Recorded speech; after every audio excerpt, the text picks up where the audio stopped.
Hello everyone, welcome back to my channel. आज की video SBI clerk pre exam से related है।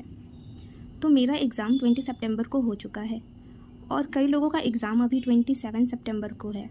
इसलिए मैं अपना एक्सपीरियंस शेयर कर रही हूँ, जिससे आपको आपके एग्ज़ाम के लिए बहुत हेल्प करेगी।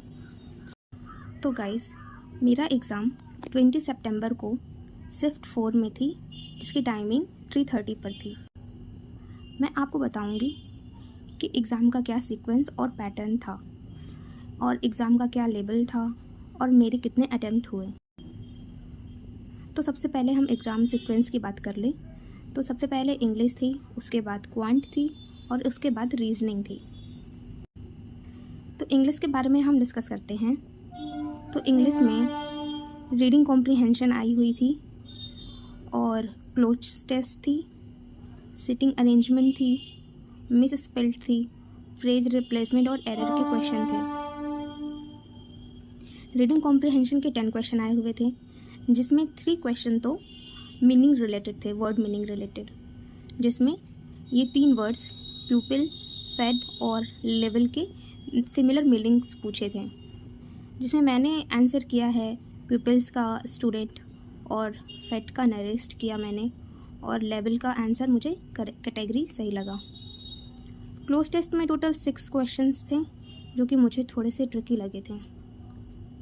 सेंटेंस अरेंजमेंट में 3 क्वेश्चंस थे, जो कि इजी थे, आराम से बन रहे थे। मिस स्पेल्ट भी सही थे, 4 क्वेश्चन आए हुए थे उसके, और फ्रेज रिप्लेसमेंट्स के 3 क्वेश्चंस थे और एरर के 3 क्वेश्चंस थे।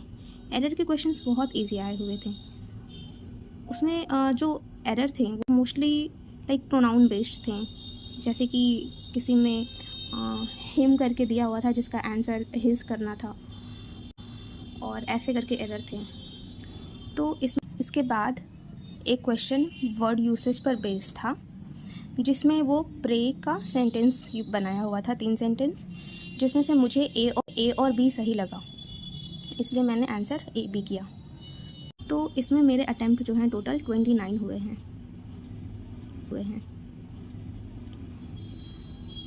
इसके बाद क्वांट सेक्शन था, जिसमें मैंने सबसे पहले सिंप्लीफिकेशन को अटेम्प्ट किया। सिंप्लीफिकेशन के टोटल 12 क्वेश्चन थे, जो कि मैंने सबसे पहले उसे कंप्लीट किया 12 क्वेश्चन के। उसके बाद मैं सीधे डीआई पर गई। डीआई में 3 तरह के डीआई थे। सबसे पहले टेबल डीआई था, फिर बार ग्राफ था, और फिर केसलेट की थी। टेबल डीआई में केवल 3 क्वेश्चन थे। आई गेस टेबल या बार ग्राफ में 3 क्वेश्चन थे और एक में 5 क्वेश्चन थे। ये दोनों जो डीआई थे वो बहुत ही इजी थे, डुएबल थे, आराम से बन रहे थे। केसलेट थोड़ी सी ट्रिकी थी, जिसमें एक डेटा मिसिंग किया हुआ था, जिसमें थोड़ा सा टाइम लगा मुझे, कि मुझे लगा कि मैंने कुछ स्किप कर दिया है, जिससे कि मैंने उसे फिर से रीड किया, जिसमें मेरे टाइम थोड़े चले गए। ओवरऑल मैंने सारे डीआई कर लिए थे। और इसके बाद मैं अर्थमेटिक पर गई। तो मेरे से बस अर्थमेटिक के एक ही क्वेश्चन बने और इसके बाद मेरे टाइम ख़त्म हो चुके थे लगभग, तो इसलिए मेरे अटैम्प्ट केवल 22 हो पाए।